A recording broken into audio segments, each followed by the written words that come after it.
Vice President Mike Pence says the U.S. has run out of patience with North Korea's nuclear ambitions. Pence came as close as he could overnight to stepping onto North Korean territory. He visited the heavily guarded demilitarized zone separating North and South Korea and said, quote, all options are on the table. Vice President Pence arrived in South Korea just hours after the latest North Korean missile test fizzled.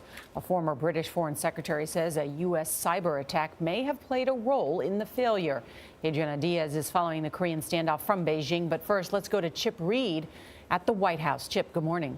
Well, good morning. The White House is sending a message to its allies and to Pyongyang that North Korea is a top foreign policy priority. Vice President Pence reinforced that message with an unannounced trip to North Korea to the demilitarized zone, where he pointed to recent military action to highlight America's resolve. If China is unable to deal with North Korea, the United States and our allies will. Standing with the acting president of South Korea, Vice President Mike Pence offered a warning to the North.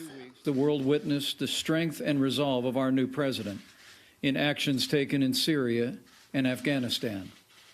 North Korea would do well not to test his resolve. The administration is hoping North Korean leaders were watching when the U.S. launched a recent airstrike on a Syrian airfield in response to a chemical gas attack, and when the U.S. dropped the 11-ton mother-of-all bombs on ISIS in Afghanistan.